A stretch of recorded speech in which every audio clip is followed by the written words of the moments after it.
Hoje desembarcamos na cidade abençoada. Não poderia ser diferente, já que tem o Divino Espírito Santo como padroeiro. A 170 quilômetros de Fortaleza, Morada Nova, a terra do vaqueiro, é o palco para a 22ª edição da campanha Ceará Sem Drogas.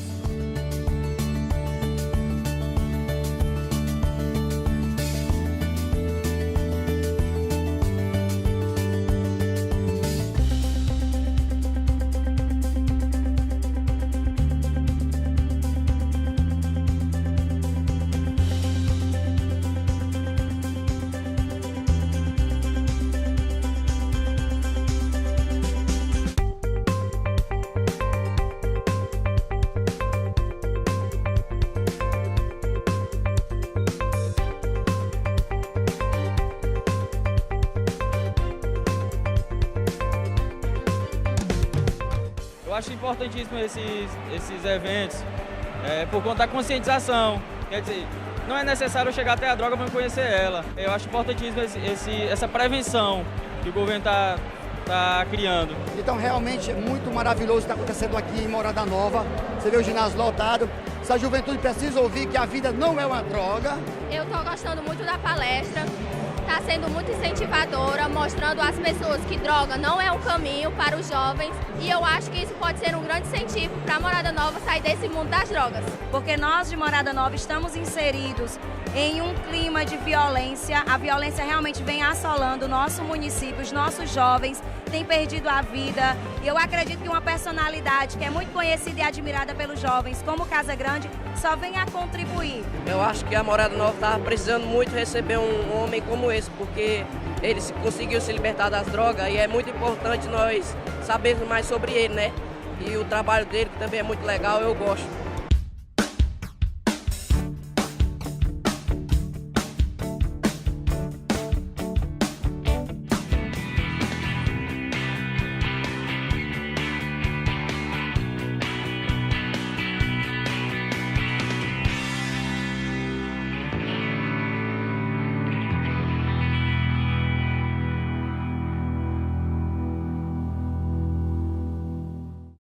Nossa marca é mudar pra você se ver melhor. Aqui na TV Assembleia.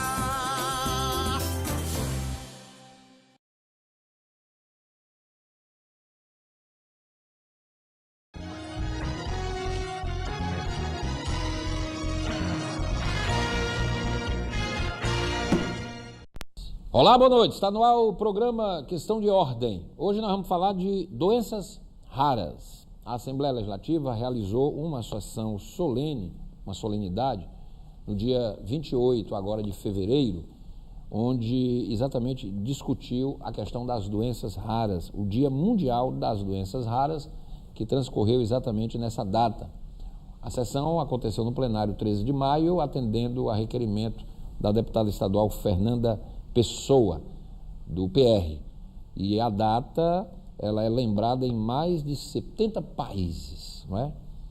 Eu estou aqui no programa, ele é sempre um grande colaborador do Questão de Ordem. Eu fico muito feliz em ter aqui o doutor André Pessoa, médico, professor da Universidade Estadual do Ceará. Ele vai nos ajudar a compreender essa questão das doenças raras, para você que está nos vendo pela TV Assembleia e nos ouvindo pela FM 96,7.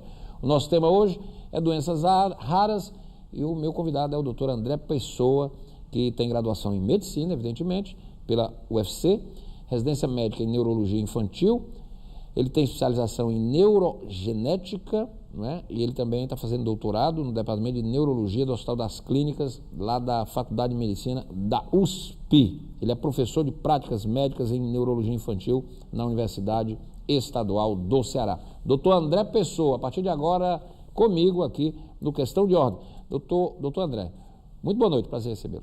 Boa noite, Renato, e muito obrigado por mais um convite para poder contribuir com os teus espectadores. E nossos ouvintes também na FM 96,7. Doutor André, é bom a gente fazer esse tipo de programa, apesar do evento ter sido dia 28, mas nós tivemos também aqui no programa uma sequência de programas especiais para o Dia Internacional da Mulher, mas de qualquer maneira, o que é fundamental aqui é a gente abordar esse tema e passar informações preciosas para os nossos ouvintes e nossos telespectadores. Eu tive a oportunidade de acompanhar a sessão, não é? E é uma coisa tocante, não é? O mundo, inclusive, recebeu ontem a notícia do passamento do grande cientista, do grande gênio, do grande benfeitor da humanidade, o Stephen Hawking, né? Ele nos deixou exatamente numa data em que o mundo recebeu, não é, de nascimento, aniversário de nascimento do grande Albert Einstein, que foi outro gênio também, que deixou um legado maravilhoso para a ciência e para a humanidade. O que são as doenças raras, doutor André Pessoa? Bem, as doenças raras, segundo a OMS, né, a Organização Mundial de Saúde, elas são as doenças que acontecem, obviamente, pouco frequentemente, e ela colocou uma estimativa de menos de 65 pacientes, pessoas, para um grupo de 100 mil, né, ou 1,3 para 2 mil pessoas, ou seja, é uma doença que realmente... Não tem explicação? Elas não têm explicação? Na verdade, as doenças raras, elas estão em todas as áreas da medicina, né? Então, na genética, na neurologia, nas doenças infecciosas, doenças do sistema imunológico, as doenças ortopédicas, cardiológicas, enfim. Quer dizer, existem doenças raras? Em todas as áreas da medicina, né? E elas têm que entrar pelo conceito da Organização Mundial de Saúde, é uma doença que tem que ter esse número, né, de pelo menos de 65 indivíduos num grupo populacional de 100 mil. De 100 mil. Né? E aí a gente, assim, atualmente são conhecidas, existe um cadastro, né, que fica em torno, aí, uma variação de até 8 mil doenças raras, né, que são catalogadas. Alguns dados são bem interessantes, assim, 35% das pacientes com doenças raras falecem antes dos 5 anos de idade, uma coisa muito terrível, horrível, muito ruim. 75% dos pacientes com doenças raras são crianças, né? Isso acontece mais na faixa etária pediátrica mesmo, e 80% das doenças raras são de etiologia genética, né? E mais elas acontecem em todas as áreas. Uma formação genética, é isso? As doenças, quando a gente fala em doença genética, a gente não fala necessariamente na doença congênita, né? A doença genética ela pode ter uma manifestação mais tardia, né? Qualquer um de nós podemos ter uma doença genética, tá? Então, e nem toda doença congênita é uma doença genética. Por exemplo, a gente tem vários exemplos, as doenças que a gente chama de embriopatias por infecções congênitas, e a gente teve, né, um surto recente do aumento de número de casos de microcefalia, de uma malformação grave do sistema nervoso, que a gente tem pesquisado lá no Hospital Infantil Albert Sabin, que cientificamente foi chamado de síndrome da zika congênita. Então, a síndrome da zika congênita é um exemplo clássico de uma doença congênita que é causada por uma infecção, né, por um vírus que... Mas aí tem um vetor, né, do mosquito. Existe, o mosquito Aedes aegypti, e assim, esse vírus mostrou-se ser extremamente teratogênico, ou seja, ele causa uma malformação muito grave e causando uma doença congênita. Hoje, alguns artigos mostraram que existe uma predisposição genética também para que esses indivíduos que tiveram filhos com doença genética, os indivíduos afetados, na verdade, teriam um quadro mais grave. Isso é um assunto mais complexo. Muito bem. Como disse aqui o doutor André Pessoa, doenças raras são classificadas pela Organização Mundial de Saúde como aquela que afeta 65 pessoas em cada grupo de 100 mil indivíduos. A produção me informa que na União Europeia estima-se entre 24 e 36 milhões de pessoas que possuem doenças raras. No Brasil existem estimados 13 milhões de pessoas, isso é uma estimativa, que possuem doenças raras. Como disse o doutor André, existem de 6 a 8 mil tipos de doenças raras, em que 30% dos pacientes morrem antes dos 5 anos, 75% crianças, 80% têm origem genética. O caso do Stephen Hawking é uma doença rara, né? Degenerativa. Assim como é de domínio público, né? Ele tem uma doença neurodegenerativa chamada esclerose lateral amiotrófica, que é rara, existe uma base genética variável, né? Existem já algumas formas. Até os 76 anos. É uma doença muito grave, né? Doença degenerativa, ou seja, o paciente vai tendo uma piora, não é uma doença estável, o paciente vai piorando. Vai piorando. E ele, assim, também é um paciente que teve toda a assistência, né, adequada, né? Assistência médica, de enfermagem, de fisioterapia, enfim, de toda... E foi bem tratado, né? Ele teve acesso. Né? Acesso a tecnologias, né? Tecnologias que melhoraram a qualidade de vida dele e o tornaram produtivo, né? Por muito tempo. Verdade. Essa é uma realidade que, infelizmente, nós não é da maioria da nossa população, da maior parte da nossa população. E nós, vamos aqui para a nossa realidade, doutor, como é que estamos em relação a isso? Porque o Stephen Hawking é um caso à parte, até porque ele era um cientista, um gênio, etc, etc. Mas uma pessoa comum, do povo, que não tem dinheiro, que não tem recurso, Como é que ela tenta sobreviver aqui no Brasil? É muito complicado, porque assim, por isso que esse dia é tão importante, né, da conscientização sobre as doenças raras, dia 28 de fevereiro, e atitudes como a da deputada Fernanda Pessoa são sempre muito louváveis, né, quando traz essa discussão, né, para uma audiência civil pública, para uma solenidade, na verdade. Assim, existe, quando você fala, Renato, de 8 mil doenças e coloca números expressivos, como 13 milhões, né, no Brasil, por exemplo, a gente chama atenção, não é? Mas causa uma falsa impressão, porque assim, elas, quando você junta, ela fica um número expressivo, mas quando você as considera isoladamente, obviamente elas são raras. São raras. Então, existe, como a gente fala, uma odisseia, né, daquele paciente, da família daquele paciente, primeiro, que a gente chama do tempo necessário para o diagnóstico. Esse tempo, geralmente, ele é muito longo. Então, existem algumas doenças, tem relato de até 30 anos do início dos sintomas até o diagnóstico. Então, o primeiro grande desafio do paciente, do doente... Por que, doutor, demora 30 Pela falta de conhecimento, né? Que acho que isso é uma coisa que tem que ser melhorada, inclusive nos cursos médicos. A falta de conhecimento da doença, a falta do diagnóstico, como fazer o diagnóstico, não fica uma coisa que a gente chama medular, ou seja, automática no pensamento, no raciocínio médico. E esse paciente ele já tem a primeira grande barreira, que é o diagnóstico. Quando um médico, né, está treinado na sua especialidade ou não, um clínico geral, ele pensa na doença rara, ele vai para o segundo desafio, que é o diagnóstico, e muitas vezes esse diagnóstico está atrelado a um exame caro, que muitas vezes o paciente vai ter dificuldade de ter acesso a esse exame caro. Terceiro ponto, então, pensado-se no diagnóstico, o acesso ao exame, e terceiro é o tratamento. Assim, a grande maioria dessas doenças raras não tem tratamento, mas existe um número... Não tem tratamento? A grande maioria não. Faz? Mas você vai dar o diagnóstico e vai tentar dar medida de suporte, o autoconhecimento, a família tem que saber o que é, tem que se programar. São paliativos. Existe um modelo terapêutico que é o dos cuidados paliativos, mas não necessariamente a doença rara é uma doença grave. Tá? Então tem esse ponto. Mas o diagnóstico é sempre muito importante. O diagnóstico é o pontapé inicial para você saber quais são os seus sintomas, saber por que eles acontecem, saber como poder melhorar. A gente, na medicina, a gente tem uma máxima que a gente cura praticamente nada, né? Infecções e tudo mais, o médico tem que tratar. E tratar, muitas vezes, não é reverter a doença, mas pelo menos amenizar, confortar o paciente. Então, o pontapé inicial todo esse processo é o diagnóstico. Então, o paciente precisa ter o diagnóstico. E aí, na doença rara é muito complicado, o acesso aos exames, muitas vezes exames caros. E os remédios paliativos são também caros? Eu nem falo paliativo, mas assim, existem hoje terapias para doenças genéticas, né? Terapias novas e que têm crescido, e aí gera-se outro problema. Essas medicações são muito caras. Muito caras.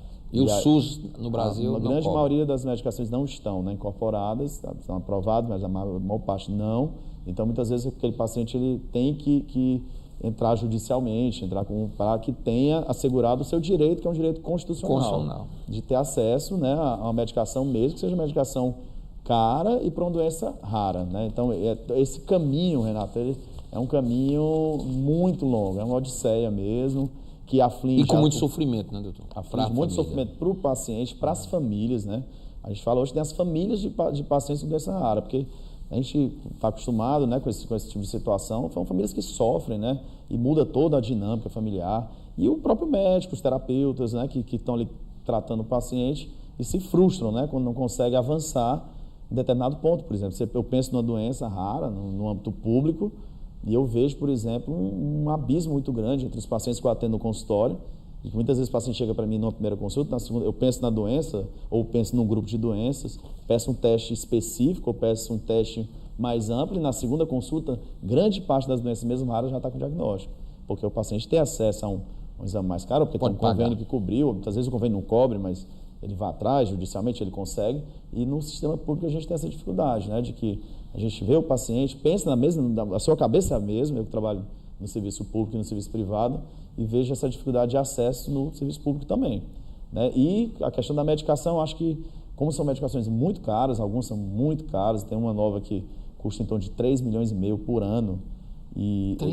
Existe a medicação que chega até esse valor, e medicações boas, né? Medicações que trazem esperança para doenças que outrora não tinham tratamento nenhum, que assim, torna o acesso a esse tipo de medicação muito difícil, inclusive, eu diria que para quase maioria, totalidade da população. 3 milhões é todo mundo que tem esse dinheiro. Por ano, não um tratamento É um final. super executivo ou um mega empresário. Então, assim, olha lá. realmente, percentualmente, uma parcela muito pequena teria condição de acessar por meios próprios, né? Então, até um indivíduo com classe média alta, ele vai acessar judicialmente para ter acesso à medicação. Bom, estou aqui com o doutor André Pessoa, que é médico, ele é neurologista, ele atua no Hospital Albert Sabin, atua lá, doutor? Isso. Que é o hospital, ele é médico, neurologista infantil, atua no Hospital Infantil Albert Sabin. O senhor também atua lá no Sírio-Libanês, não é? São Paulo? Não, mas não? Foi do já médico, foi, já né? foi do Sírio-Libanês. Já foi do Corpo Clínico. Isso. E atualmente é professor da Universidade Estadual do Ceará. O senhor está concluindo o seu doutorado, doutor? Isso. Lá em neurologia. Isso tem a ver porque a gente faz parte de um projeto chamado Genética no Sertão, que é um projeto do Genoma da USP, Centro de Estudo Genoma Humano e Célula-Tronco da USP, com a Universidade Estadual da Paraíba, e a gente tem feito um trabalho há mais de 10 anos de prospecção no interior do Nordeste. Então, a gente pega cidades que têm grande nível de consanguinidade, casamento entre primos, e a gente foi mapeando, ver o que aqui tinha. Nesse projeto, mapeou 4 doenças não descritas, né? Uma surdez chamada síndrome de Santos. Esse projeto que o senhor está trabalhando no seu doutorado.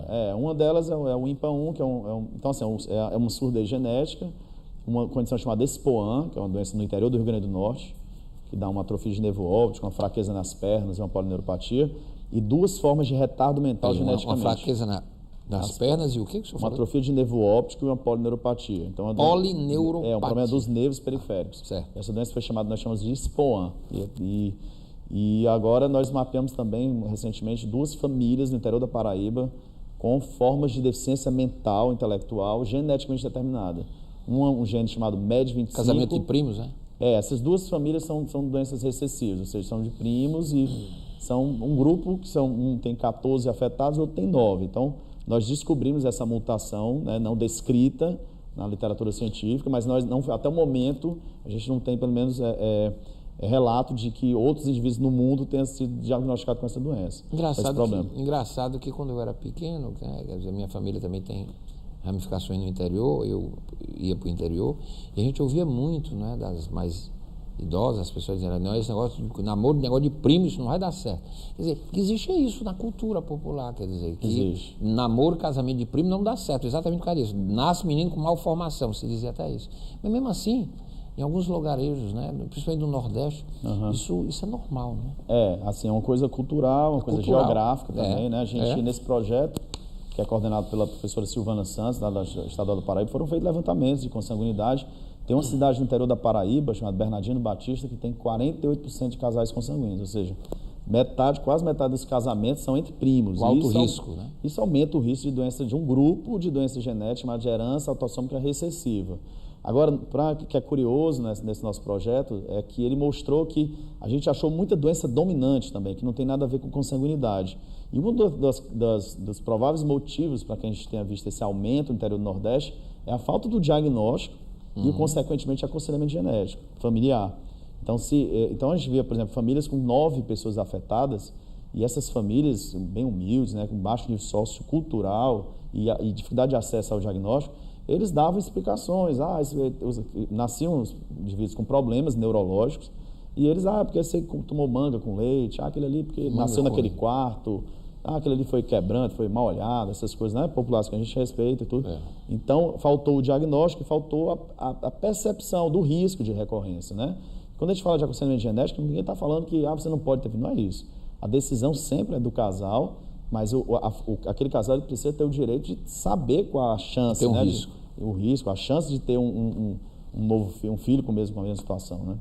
Muito bem. Doutor André, é interessante que essa sua pesquisa, seu doutorado, isso evidentemente vai virar um livro, né? Porque é importante isso.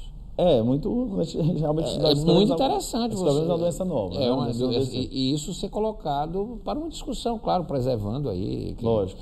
Preservando as identidades, etc. Mas isso é importante. Não, é importante, importante para a ciência, né? Para a ciência. Uma doença nova e está catalogada. E o que acontece é que, por exemplo, um indivíduo que possa nascer no Japão, uma criança, uma pessoa com deficiência intelectual, hoje, depois da descrição, aquele gene está mapeado como uma mutação dele causando um problema.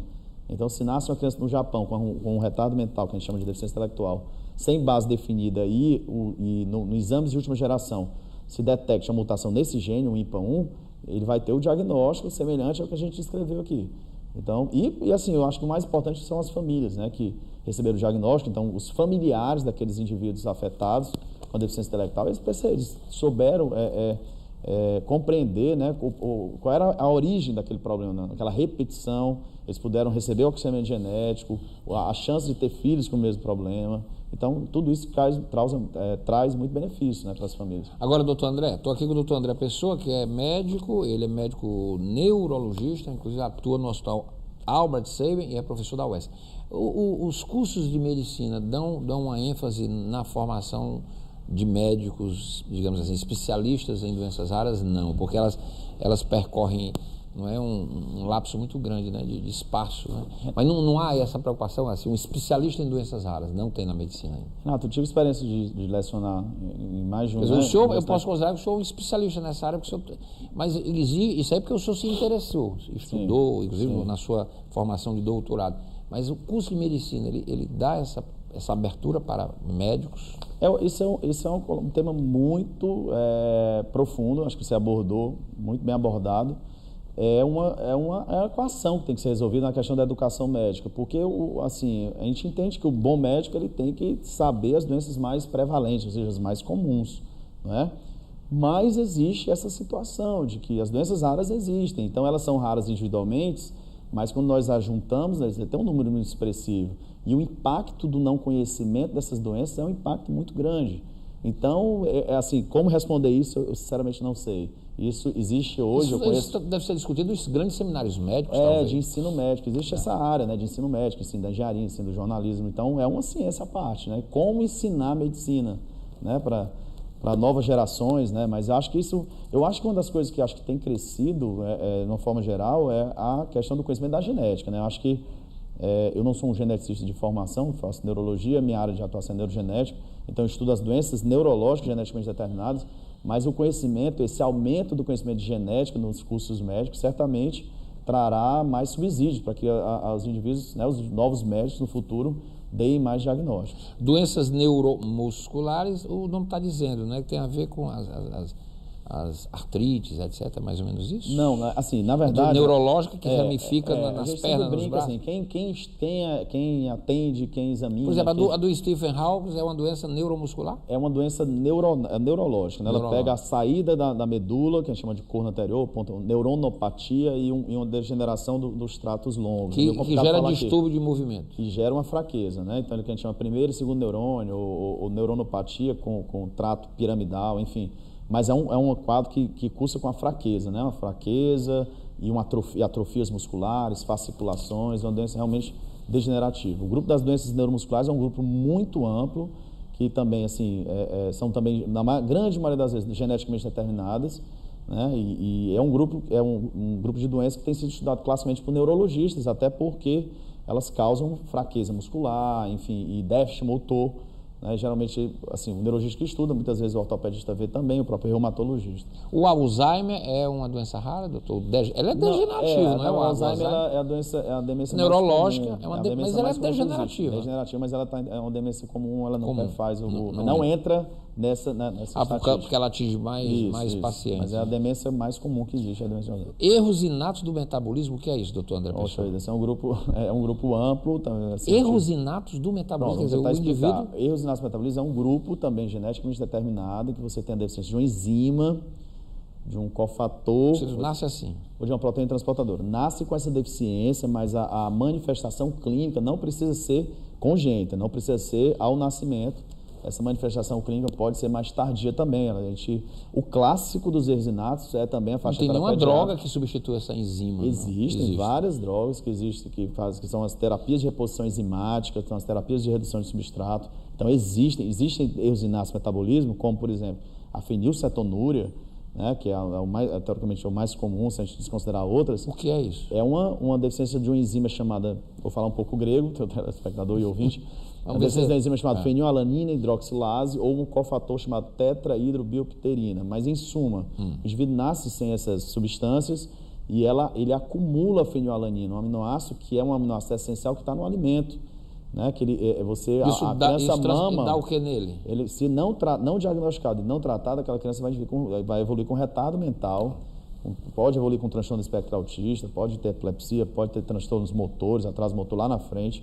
Então, é uma condição que está no teste do pezinho, por isso que e tem os alimentos, né, que falam, contém fenilalanina, né? Então, até alguns adoçantes, eles artificiais, eles têm fenilalanina. Então, é uma condição rara, que tem um tratamento dietético, né? E agora tem até um cofator que algumas formas do BH4 respondem. Doutor, o que é a acromegalia? Que doença é essa? A acromegalia é uma doença neuroendocrinológica, né? Que você tem um aumento ali da produção do hormônio de crescimento numa fase mais tardia e aí, consequentemente, você tem não cresce? Não, pelo contrário. Você pode ter um crescimento de extremidades, né? Porque geralmente ele é um indivíduo que começa a produzir, continua produzindo uma quantidade de H muito alta. Tá? Não é a minha especialidade, são mais endocrinologistas que veem isso, são eles que acompanham. Mas eles têm efeitos aí, como por exemplo, crescimento de extremidades, eles podem ter quadro cardíaco, crescimento de extremidade, que tem um braço maior. São dedos longos, o queixo, né, a mandíbula um pouco mais longa, o cotovelo, enfim. Mas é considerada uma doença rara, sim, e muitas vezes subdiagnosticada e assim, com impacto muito grande. Hemofilia é uma doença rara? Eu pensei que era tão comum, hemofilia. Também é uma doença que está relacionada com o distúrbio de coagulação, né, e os pacientes também sofrem pela falta de diagnóstico, pela falta do acompanhamento adequado. A hemofilia no Brasil, ela ganhou uma certa notoriedade por causa do Betinho, né? O Betinho. Com certeza. O Enfio, etc. Sim. E aí esses pacientes sofreram muito com as transfusões, né? Naquela questão, na fase pré-teste, né? Hoje os controles são muito seguros, né? E o Brasil avançou bem nesse caso. Muito, avançou demais. Doença de Gaucher, o que é isso? É doença de Gaucher. Gaucher, né? Desculpe. Gaucher é francês, né? O Gaucher é uma doença de depósito, né? Que você tem uma doença de uma enzima, né? Beta-glicocerebrosidase ou beta-glicosidase. E você tem um espectro do Gaucher, que é o Gaucher 1, 2 e 3, sendo que o 1 seria uma forma só visceral, ou seja, o indivíduo teria um aumento de fígado, de baço, dor óssea, alterações de sangue, né? E uma doença de depósito que ela vai progredindo, né? Lentamente. E o tipo 2 e o tipo 3 seriam as formas neurológicas, né? O tipo 2 na forma aguda e o tipo 3 crônico. Hoje há uma tendência de se achar uma doença só. Na verdade, o que se achava que o Gaucher 1 não teria um quadro neurológico, na verdade, você sabe que mais cedo ou mais tarde há grande chance de ter o quadro neurológico e existe uma relação com mutações relativas ao Gaucher com o aumento da doença de Parkinson. Então, assim, o Gaucher também é uma doença Parkinson não é uma doença rara? Não, ela não entra na estimativa, né, da OMS. Quando ela começou, ela certamente no começo, mas depois hoje das doenças degenerativas ela não é tão rara assim. Embora ela também não tem cura, né? O Parkinson tem tratamento. Tem tratamento, cura não. Doença de Crohn. Doença de Crohn, né? Doença inflamatória intestinal, né? No intestino. Isso. E tem uma lista aí, assim, é uma lista infindável, né? Você pode chegar e começar a falar 8.000 doenças. A prisão de ventre é uma doença ou é um sintoma? É um sintoma, né? Mas pode estar dentro de vários outros problemas de saúde raros. Eu posso elencar aqui algumas, por exemplo, a doença de Fabry, que pode pulsar com a prisão, com a constipação, né? Ou prisão de ventre. As doenças celíacas, né? Que você pode ter também problemas dessa ordem. Então, na verdade, é um sintoma. Doutor André, qual a importância desse tipo de evento que aconteceu aqui na Assembleia, né? Inclusive, o fato do senhor estar aqui é muito bom, o senhor é um grande colaborador, que eu tenho muito orgulho, e a produção também, a Eleni, o senhor sempre tem disponibilidade, isso é muito, muito bom, porque o senhor é uma pessoa muito atarefada, mas o senhor sempre se dispõe a vir a um programa de televisão, de rádio e passar informações. Qual a importância da gente chamar a atenção para esse tipo de doença? Nós não temos ainda políticas públicas, não é, para isso, né? Lamentavelmente, no Brasil. Eu acho que esse é o ponto, né, Renato? Você já resumiu a questão de atrair a atenção da sociedade, atrair a atenção dos legisladores, do executivo, de como trazer melhorias, né? A gente tem discussões, né, discussões aprofundadas, por exemplo, você tocou num ponto muito importante sobre a educação médica, né? Como solucionar essa equação, né? Eu tenho que formar médicos preparados para atender o médico generalista. Eu estou totalmente de acordo. A gente não pode formar especialistas, né? A gente forma médicos que têm uma visão generalista, né? Mas é preciso também ter... Isso é no mundo todo, né? No mundo todo. A atenção da saúde, né? A atenção primária é a básica. Mas, assim, você precisa também ter esse início, né? Do despertar para os médicos que têm interesse, né? Em ter atenção terciária e terem conhecimento de doenças raras também. Isso é uma equação que tem que ser resolvida, assim, e uma uma atividade como essa aqui na Assembleia Legislativa, ela deu voz, né? Então, nesse dia foi super interessante, vieram representantes, não só médicos que trabalham com isso, né? Toda a rede estadual, mas vieram representantes de várias doenças, inclusive, que você citou aí, né?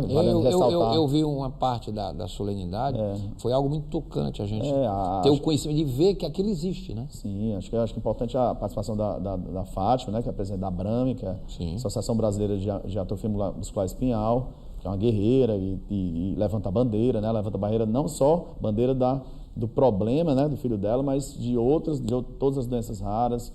Tiveram representantes do Gaucher, da acromegalia, enfim, então, e de outras condições, né? Das distrofias musculares, né? E eu acho que quando se junta, torna um movimento muito mais forte, né? E um detalhe interessante, doutor André Pessoa, é que, como é um dia mundial, né? Quer dizer, a gente precisa avançar para que haja toda uma busca para que a gente garanta mais acessibilidade às drogas, né? Quer dizer, porque o senhor citou aí, quer dizer, é inviável, quer dizer, não tem como a pessoa buscar tratamento em alguma das... O senhor falou aí 3 milhões por ano, isso é totalmente fora da realidade, por exemplo, da América Latina. Não é? Quer dizer, na Europa, Estados Unidos, uma determinada parcela da população sim, mas também tem uma parcela também que não tem acesso. Com certeza.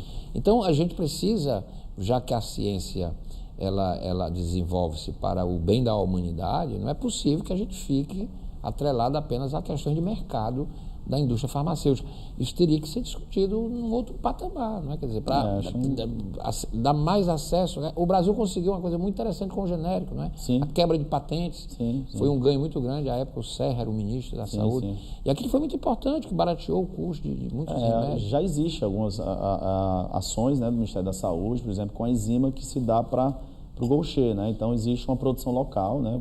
Já existe aqui. Pela Manguinhos, né? Fundação Manguinhos, a Fiocruz, né?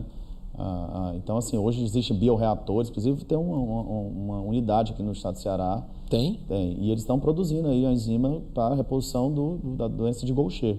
Então, existe, sim, iniciativas dessa forma, eu acho que deve ser discutido. Existe também toda uma questão que, aí, como sempre, vendo os dois lados, laboratórios que investiram décadas, né, no desenvolvimento de uma tecnologia, então tem um custo altíssimo isso.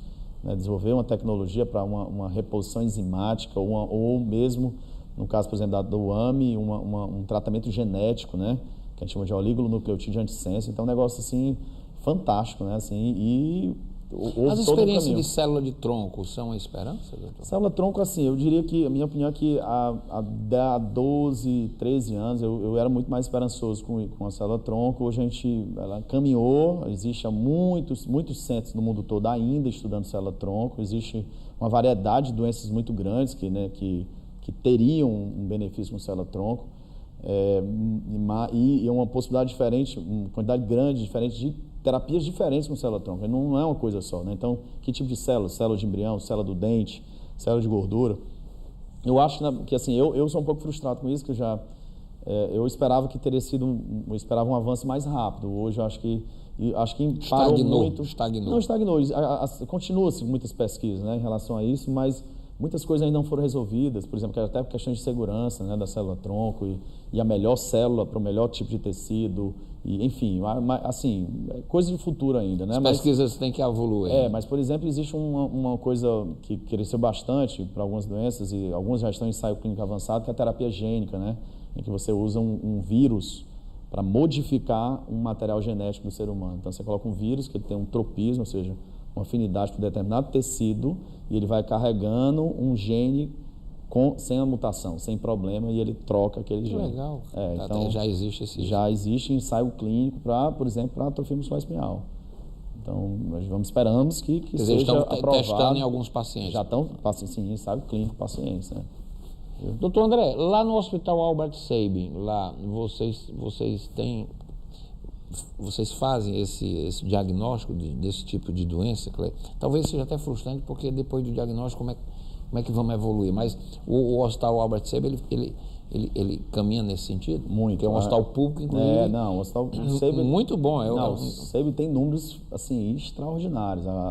Por exemplo, o número de atendimentos ambulatórios. A gente tem um ambulatório que atende em torno de 400 pacientes por dia. Se você multiplicar isso por 22, 8.800 pacientes por mês de atendimento ambulatorial. É um hospital gigante, com com muitos leitos, né, de UTI, leitos de UTI de neonatal, UTI de pacientes de emergência. E público, né? E um hospital público. Eu tenho o Centro de Tratamento do Câncer, né, o CPC, e lá tem UTI oncológica. Você tem ali dezenas de especialidades médicas pediátricas, um hospital que forma há muito tempo várias especialidades pediátricas. E assim, é um hospital de referência que ele faz residência, né? Ele tem residência de pediatria, tem residência de várias especialidades pediátricas. Então, o que acontece com o SEB é que ele, estatisticamente, ele drena muito paciente. Na verdade, é o hospital que drena mais pacientes pediátricos aqui no Ceará. Acho que com certeza supera até os privados, em termos de número, de volume de pacientes pediátricos. E, consequentemente, a entrada é maior, a chance de ter doença rara é maior. Hoje há um movimento, né, que até a doutora Denise Carvalho, que é uma geneticista do HU, professor da UES, uma pessoa de muito gabarito, que ela teve a iniciativa de tentar juntar, de formar uma rede, né? Então hoje você tem o HU também, que na verdade até eles saíram na frente a questão de referência, ser um centro de referência para doenças raras. Existe uma portaria, né, que habilita isso. Nós estamos na batalha para incluir o SEIBIN também, já que o HU já está mais avançado, né? Essa é a questão do processo. E a gente ganharia o que com isso, Tom? Olha, é importante. Existe uma verba do governo federal. Sim. E existe, para a gente que trabalha com isso, é uma coisa... Olha, a gente trabalha com doença rara há muito tempo lá no Infantil Albert Sabin. Nós temos vários laboratórios de genética. Eu faço uma parceria muito interessante, gosto sempre de frisar, com a doutora Erlane Marques Ribeiro. A gente faz um laboratório de neurogenética, assim, e é impressionante. Assim, eu tive a experiência de trabalhar no Hospital das Clínicas da USP, que é o maior hospital da América Latina, em São Paulo. Fiquei quase 6 anos lá. E eu vejo mais coisas raras aqui do que eu via lá. Então, assim, um dia de ambulatório, lá no SEIBIN, uma segunda-feira, eu vejo 20, 30 pacientes. O HC de São Paulo é um negócio... Pois é, mas eu talvez, porque eu acho que muitas vezes eu reflito sobre isso. Por que o SEIBIN eu vejo tanta coisa diferente, tanta doença rara, tanta doença com altíssima complexidade? Provavelmente por aquela questão da drenagem. Acho que em São Paulo você tem outros hospitais de referência pública, né? Você tem uma Santa Casa, você tem um Hospital São Paulo, além do Hospital das Clínicas. Você tem as cidades do interior muito fortes, né? Unicamp, o Hospital das Clínicas de Ribeirão Preto, enfim. E outros grandes centros. Tem uma rede melhor, né? Eu acho que acaba diluindo, né? Aqui no SEIBIN a gente vê muito paciente, é impressionante a importância do hospital e é uma luta, né? É um prazer estar lá, mas ao mesmo tempo é um trabalho muito árduo, né? E a nossa batalha é de... E existem outros hospitais, né, na rede estadual que a gente tem que mencionar, o Hospital Geral, né, o Hospital Geral de Fortaleza, um hospital de referência, não tenha dúvida, nata, né, de doenças raras em todas as especialidades, pelo seu grande volume, pela sua grande importância, o Hospital César Carlos, né, o Hospital de Messejana, o Hospital Mental de Messejana também, enfim, posso esquecer de outros, mas acho que a rede estadual acho que está muito boa hoje, né? Assim, lógico que terão defeitos. Sim. Temos que evoluir sempre. Temos muito que evoluir, mas eu acho que existe hoje uma rede hospitalar bem montada que melhorou muito nos últimos anos. Bom, doutor André Pessoa, eu queria agradecer mais uma vez a presença do senhor aqui no Questão de Ordem. Falamos sobre doenças raras. A Assembleia fez uma solenidade, um evento muito importante a propósito do Dia Mundial das Doenças Raras, que transcorreu no último dia 28 de fevereiro aqui no plenário, 13 de maio, por requerimento da deputada Fernanda Pessoa. O doutor André esteve presente e foi um momento muito importante para chamar a atenção, como disse bem o doutor André, da existência, não é, destas enfermidades. Doutor André, muito obrigado por ter Só agradecer o apoio lá dos meus diretores lá do Hospital Infantil Albert Sabin, né, que eu tenho muito prazer, a doutora Mafisa, diretora-geral, a doutora Fábia, né, que é a nossa diretora clínica, a doutora Patrícia, né? Então, elas têm dado todo o apoio para a gente, assim, para tentar melhorar a questão da Zika, a questão das doenças raras, do ambulatório neuromuscular. Então, elas tentam fazer o máximo para que o Hospital Infantil Albert Sabin continue sendo esse hospital de excelência, né, dentro do atendimento público das crianças no estado do Ceará. E pensa naquela história do livro, hein, sobre a questão da pesquisa. Sim. Muito interessante. Tá, seria muito interessante. Obrigado por ter vindo, doutor André. Prazer todo meu estar aqui. Doutor André Pessoa, médico, professor da Universidade Estadual do Ceará. Ele atua como médico neurologista no Hospital Infantil Albert Sabin, que é referência aqui em Fortaleza. Obrigado, doutor André. O Questão de Ordem fica por aqui. A gente volta amanhã. Até lá.